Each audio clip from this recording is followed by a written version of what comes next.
Och då ska jag presentera nästa programpunkt som är ett program i programmet. Vi kommer ha en liveinspelning av en podcast som heter 25 minuter som leds av Karl-Mikael Syding här. Och Mikael, du får gärna komma upp på scen. Så ska jag lämna över det här programskapet till dig strax. Men du får gärna berätta, vem är du? Jag heter Karl-Mikael Syding och till vardags så är jag värd för den här podcasten då, 25 minuter. Innan jag började med det så var jag hedgefondförvaltare inom Brummer och Partners-sfären. Jag satt på Futuris i 15 år. Futuris utsågs till European Hedge Fund of the Decade för år 2000 till 2010. Men om ni inte känner till den så är det för att den lades ner 9 månader efter att jag sa upp mig. Det har ingen som helst koppling till varandra utan det var en ren slump. Men i vilket fall som helst, jag sa upp mig där i början på 2014 för att helt enkelt ägna mig åt roligare saker än att förvalta pengar. Och startade bland annat den här podcasten. Spännande, som vi ska få höra nu. Ja. Hur många har hört den här podcasten i publiken? Ja, det var blygsamt. Så du kommer få en större publik efteråt, men du har en väldigt stor publik idag. Det är bara det att de inte är här. Man kommer också kunna lyssna på den här podcasten via vanliga kanalen efteråt. Så att jag lämnar över ordet till dig och din gäst som är Martin Austin i form av styrelseordförande för just A1M Pharma. Så att ni kommer inte ge undan A1M Pharma i nästa programpunkt heller. Jag lämnar över ordet till er. Ja, tackar. Eller programmet ska jag säga. Hi, Martin. How do you do? Welcome. I'm fine. How do you do? I'm perfectly fine, thank you. I wonder what you were talking about just then, but that's okay. All right. We're going to record a live podcast. Please have a seat. Thank you. So, Martin, you're the chairman of A1M Pharma. I have the honour of doing that job. I was elected last year, having served on the board for a short while before then. And having advised the company before that. So I've got deeper and deeper into exactly what A1M Pharma is all about. Could you tell us a bit about your own personal background? You have quite extensive experience in bringing drugs or at least treatments to market. Yes, indeed. It's a bit of a shock when you look back over the years and realise when they add up 1, 2, 3, 4 decades, it's actually 40 years since I started doing this. And as a result, I've seen generations of products come through from cardiovascular to cancer drugs and now into new fields.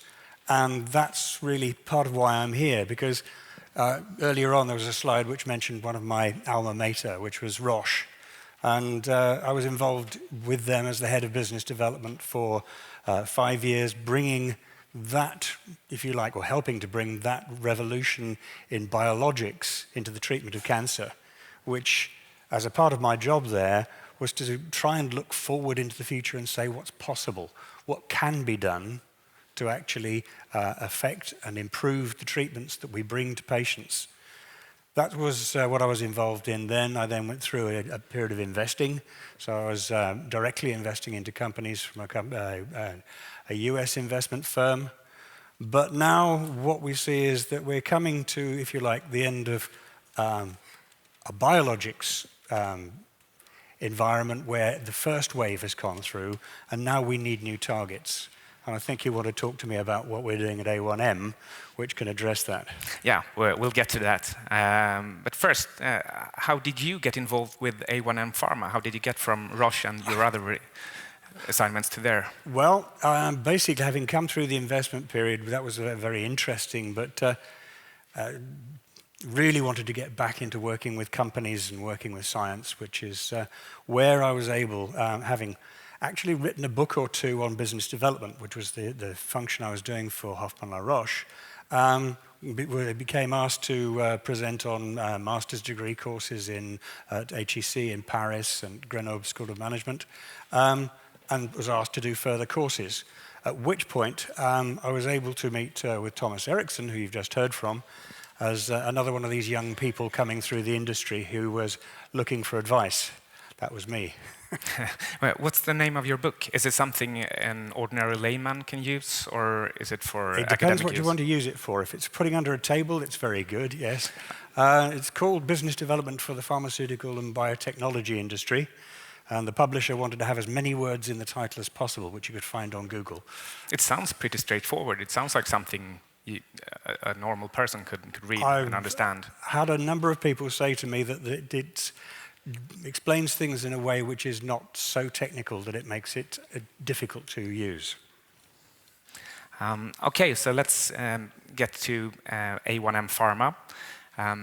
You have this drug Rosgard, which is a slight change from the A1M Pharma, A1M molecule. How big a change is it? And how difficult is it to make that change? Well, I'll briefly explaining about proteins. Proteins are made up of amino acids, long chains of amino acids. They take up a particular sequence, and whilst they can be, if you like, chemically identical, you can actually swap one or two of them around, which change some of the characteristics of the molecule, particularly things like stability in solution and the way that it actually holds itself together. So what we've actually done is got the bacteria which produce the protein, not to get too technical about it, to actually alter a couple of the sequences so that we get a more stable drug and a more, I won't say effective because that takes it harder, but patentable. Isn't that a good word? Yes. Basically, because we've actually changed the structure, that's our invention. So it is patentable, and we now have a substance of matter patent filed and going through the process, which means that the old accusation of, you're taking something from nature, is no longer true. We've improved upon nature.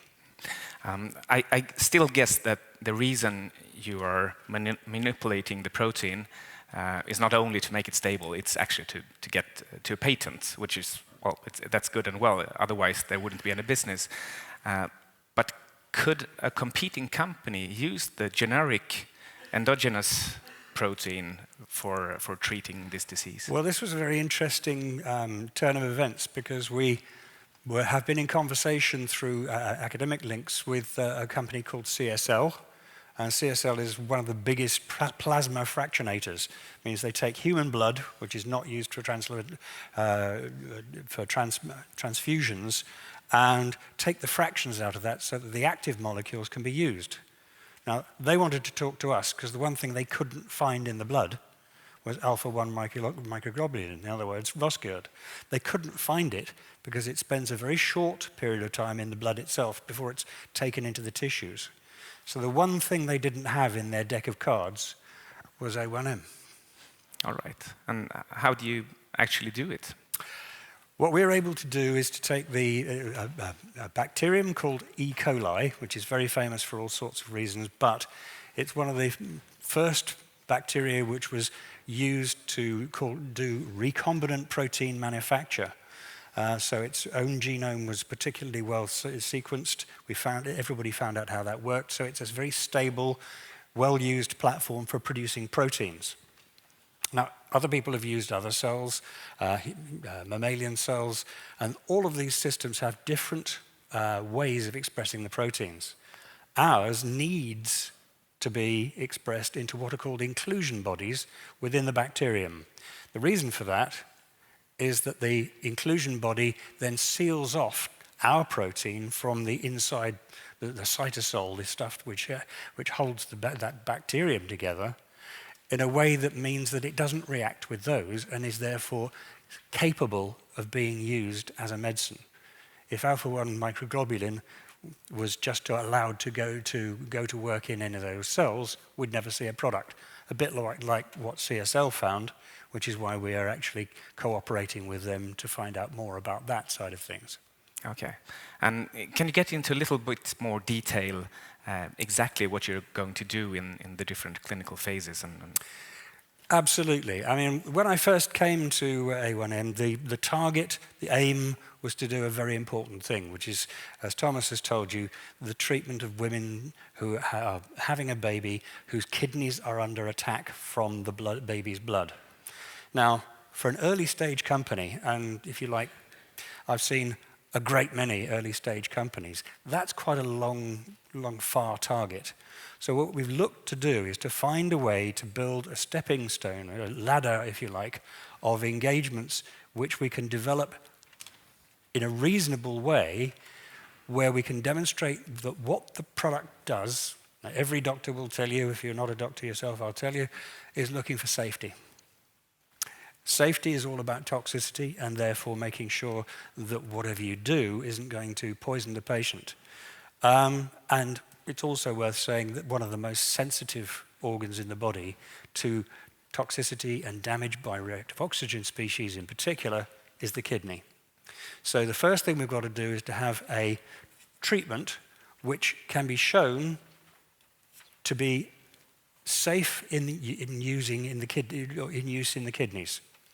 If it then does the job that it does in nature, which is to take up the reactive oxygen species, stop the oxidative stress, which is so damaging to kidneys, then we're in a very good position.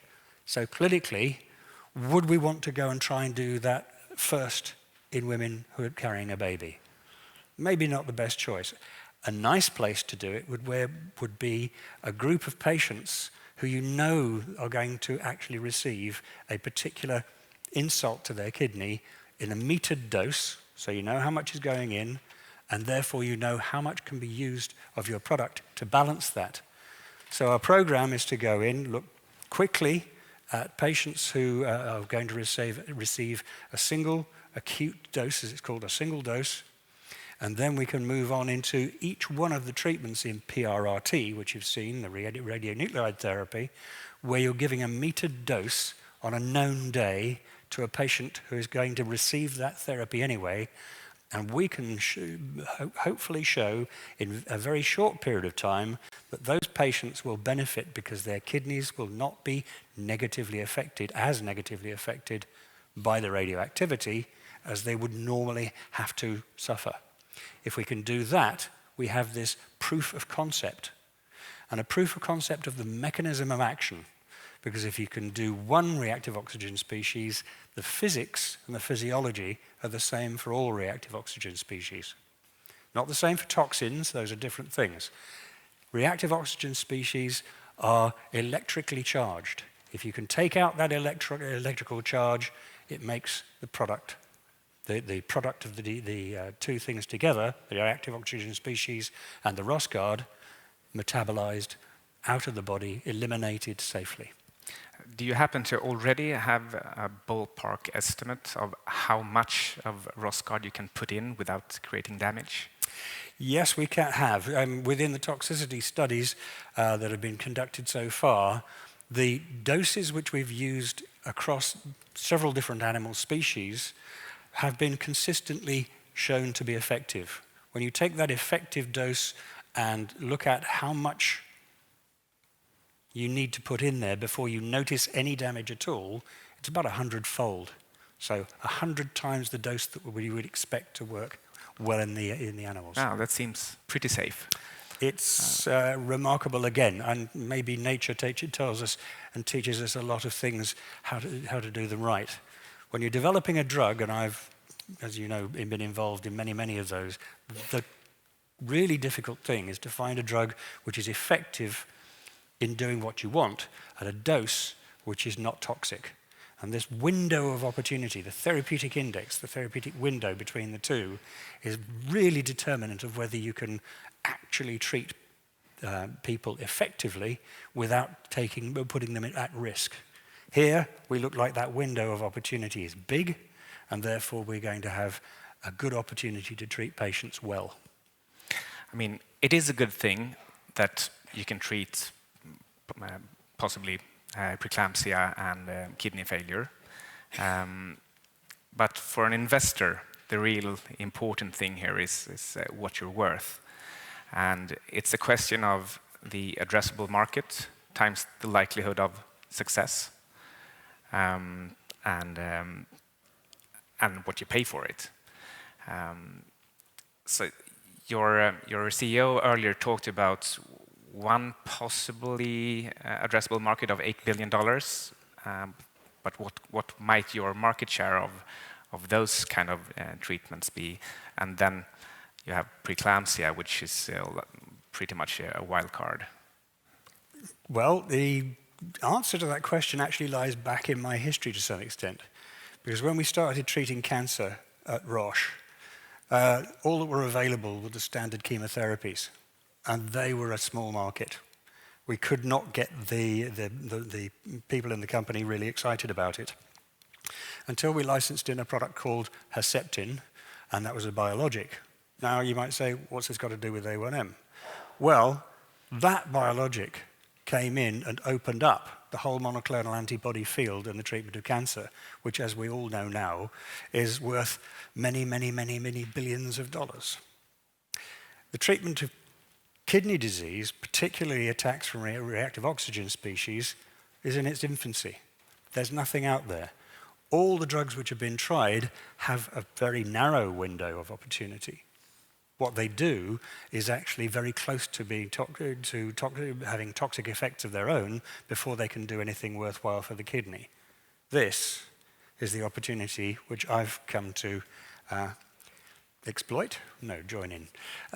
Basically what we have is another turning point in medical history, I believe, here. And with that, what's the value? Well, those numbers, the ones which we've got up there, are just looking at if we treated a small number of patients successfully with what they call with PRRT for one kind of tumors, and you multiply the number of people that received that, and you say, we could probably give them twice as much. That's the number you're looking at there. Those tumors are called neuroendocrine tumors. They're quite rare. People are now developing PRRT for prostate cancer, which is one of the most prevalent of the cancers that affect people.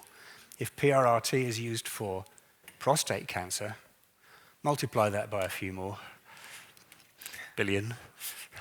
And I'm sure you're hoping for 100% market share in that case, but that Point won't is, happen. we're not treating cancer. What we're doing is we're making the treatment of cancer safer. And that's a totally different proposition. Again, I can go back to my history and look at bringing anti-nauseants into the treatment of cancer because anti-nauseants were needed in order to allow patients to have the cytotoxics, which were so nauseating, many people could not tolerate their therapy.